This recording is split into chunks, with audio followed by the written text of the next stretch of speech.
Hey guys, we're back again with another review video. This time we're going to be looking at Max Factory's Mari kit. Let's open her on up and take a look. Now, this specifically is the colored version. There is a uncolored version as well. However, that was a limited release and does have a little bit of different parts than this one. Where applicable, I'll try and, to the best of my abilities, point out the differences, but it's fortunately not too different. So, starting off with the main pieces for plug suit, casting overall is sharp and nicely detailed.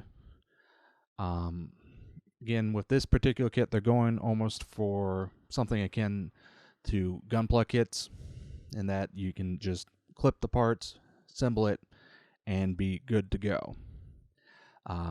This is why we also see them placing the decaling already on the parts. Now, this to me is a big issue,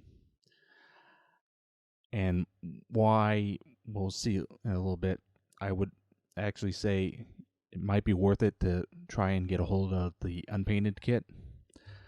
But by doing this and not including any type of decals or stickers or what have you, it does limit your ability to actually assemble the kit and mark it up correctly.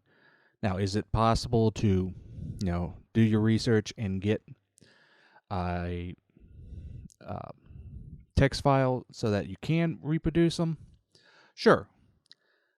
But that adds a layer of difficulty that really doesn't need to actually be there. So that's the first major issue with this particular kit. Beyond that, the casting detail is, as I mentioned, very nice. No real issues here.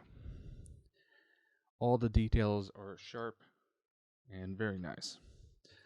Now, continuing on, most of these pieces consist for building up the actual sort of structure of the kit, with majority of the plug suit parts assembling onto these parts and then providing the actual, almost like a bone structure to it. You do also have a couple other detail parts. Now, on these particular pieces, though, they've interestingly chosen to do them just in black. If you look at detail shots, you'll see that these are filled with red and have a black outline.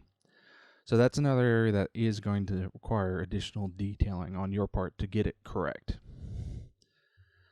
Moving on, next up we've got her hair parts. Now, this is another area where I feel a little bit of a letdown, as it's a uniform matte color throughout.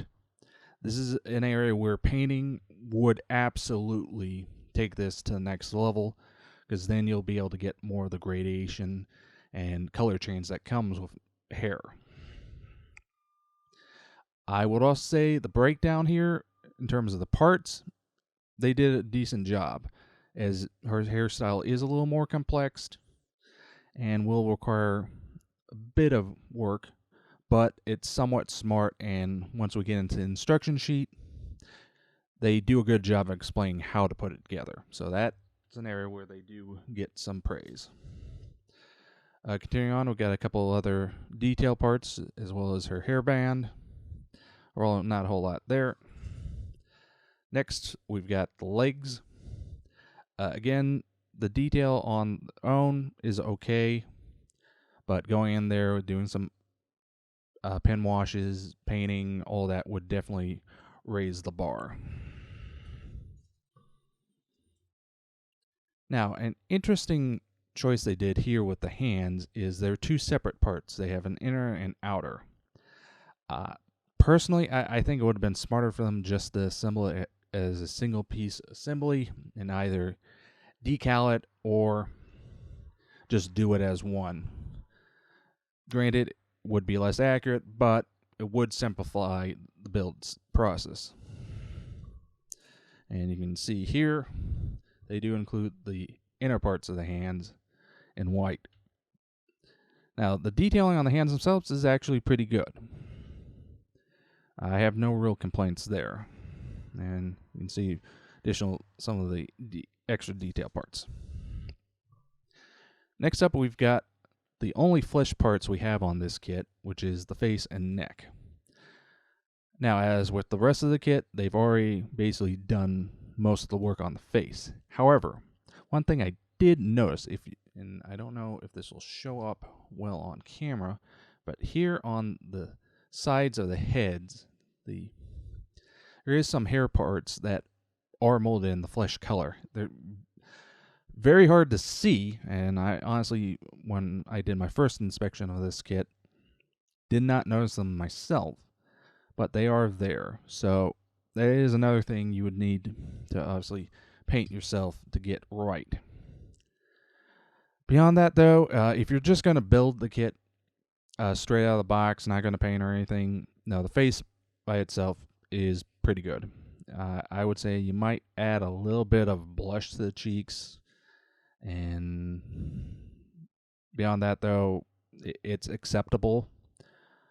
I would have wished they had either given us a blank face, allow us to paint it ourselves, or just, again, gone the unpainted kit route. Now, this is where the unpainted kit route has a very big advantage, and that's with her glasses. With this kit, they are very, very thin plastic here. I'm not even sure how to get this thing off the sprue without breaking it. It is that thin. And hopefully this will show up well on camera. But yeah, why they include the photo etch with this release, they could have easily painted it red to match. I don't know. But these, I don't know if they're even usable. Additionally, on this sprue, we've got a couple of little additional detail parts to round out the kit. And last but not least is the base. It's pretty basic. This is one of those, you can use it, you can choose not to use it, but it is nice to have just included. I would even go so far as to say if you don't use it, you could probably find some other uses for it.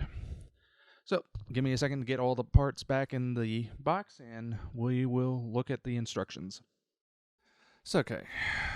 Now, as I mentioned before, the instructions actually do a very good job of breaking down how the hair needs to be assembled, as arguably this is going to be the most complex part of the kit, is doing this hair assembly. But, obviously, once you do get it done, it does drop in terms of difficulty from there. But again, it's just making sure you do the hair right. From there, you build up the arms, legs, and then torso before sealing all of that together. Then you proceed to add all the little bits of details to the torso for working on the legs. And again, as I mentioned before, those black parts serve sort of as the internal structure for majority of the kit. Looking at instructions again, I almost wonder if it might have been smarter if they included at least some type of structure part down at the ankles just to provide a little more stability. But unfortunately, that's going to be one of those things we'll see once assembly begins at some point in the future. But overall, it's not overly complicated. Now, they do also give this little insert showing what particular paint colors to use if you should choose to paint it. But it's still not that great a substitute for having an actual paint key. So, overall, what do I think? Well, I do like the fact that Max Factory is expanding the Playmax line and doing these larger scale figure kits. I think that is a plus. Granted, this is the first one of these, so honestly, it's going to be a bit of a learning experience.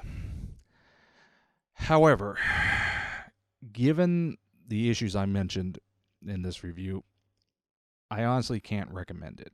At least this version. The unpainted version, though, if you can get it, is unfortunately it was more of a limited release to Good Smiles web store, which last I checked did have it, at least as time of recording this video in September of 23. I would recommend getting that one over this particular release, at least for her. I do have Asuka on order. She should be coming out in the next few months. We'll see if the base release of her is a little better than this. See if maybe they learned some of the issues with this one.